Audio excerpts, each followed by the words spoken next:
Donc on va faire la transition sur la courbe LM. Et pour ça, avant d'arriver à la courbe LM, il faut partir de la demande de monnaie. Donc si on note L la demande de monnaie, donc la demande de monnaie qu'on note L, eh bien elle se décompose en deux demandes distinctes. On a L1 la demande de monnaie pour motif de transaction. Donc la monnaie qu'on utilise tous les jours en fait. Pour justement nos transactions, nos achats, etc. Et aussi l'épargne, donc la précaution. Et on a L2 qui est la demande de monnaie, là, par contre, d'un point de vue spéculatif sur les marchés. Et donc L1, c'est très simple, hein, c'est encore linéaire, hein, ça ne change pas. L1 qui est la demande de monnaie pour motif de transaction, eh bien elle dépend positivement du revenu, hein, ce qui est logique. Hein. Donc on a LY, Y, très simple. Et donc comme elle dépend positivement du revenu, bah, LY il est supérieur à 0, ce qui est logique.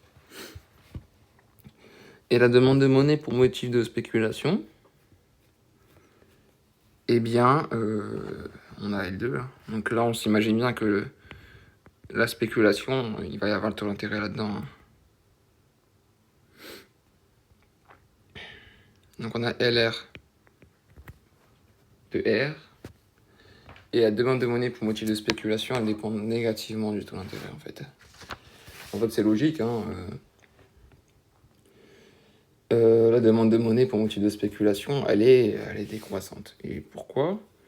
Parce que, en fait, comment expliquer ?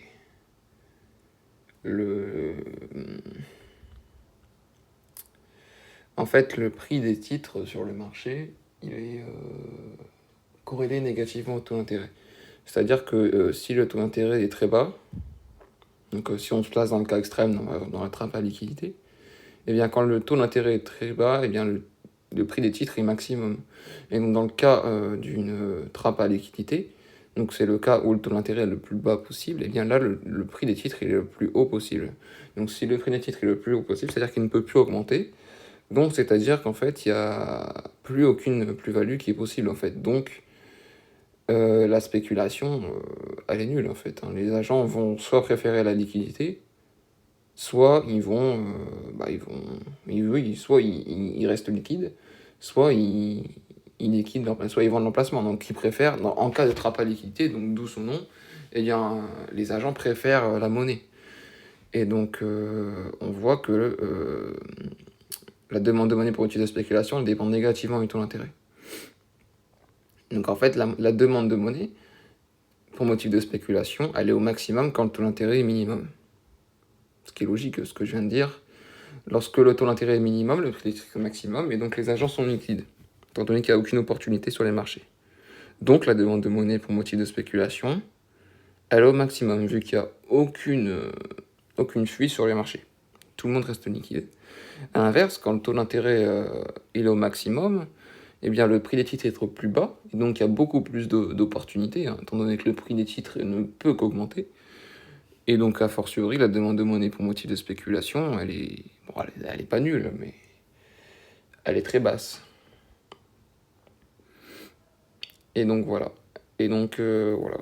Donc, c'est tout, c'est ce qu'on avait vu. Hein. La notion importante, c'est quand même le trappe à liquidité, où là, les agents n'ont plus aucune confiance sur les marchés financiers, entre guillemets, en fait. Et donc, ils restent liquides. Hein. Et donc, il y a des opportunités d'investissement qui ne sont pas remplies, en fait. Donc du coup, on en revient à la demande de monnaie pour motif de spéculation sur le modèle. Donc on a LRR, donc a fortiori, comme on dit, la demande de monnaie pour motif de spéculation dépend négativement du taux d'intérêt. Si le taux d'intérêt augmente, hausse de R, eh bien L diminue. Si on a une baisse de R, eh bien L augmente. Donc LRR, donc pour tout LR inférieur à 0, hein, plus L0. L0 qui est la préférence pour la liquidité. Donc il y a un arbitrage quelque part. Et ce qu'il ne faut pas oublier, c'est que ça ne fonctionne que dans le cas d'une trappe que dans le cas où le taux d'intérêt est supérieur au taux d'intérêt tel qu'il y a une trappe à liquidité. Parce qu'en fait, s'il y a une trappe à liquidité, et bien en fait, il y aura la demande de monnaie pour un outil de spéculation, en fait, c'est la demande de monnaie tout court, en fait. Donc, c'est-à-dire que si R est inférieur, déjà, R ne peut pas être inférieur à la trappe à liquidité, donc R est forcément supérieur à R trappe. Trappe. Voilà.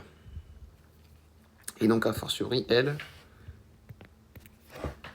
qui est égal à L1 plus L2, et bien, a fortiori, la demande de monnaie, elle va prendre la forme suivante.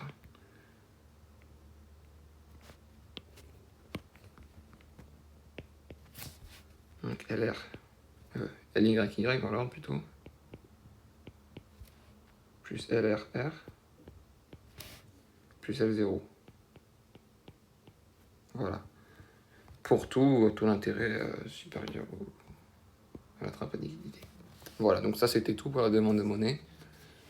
Et donc après on va voir la suite.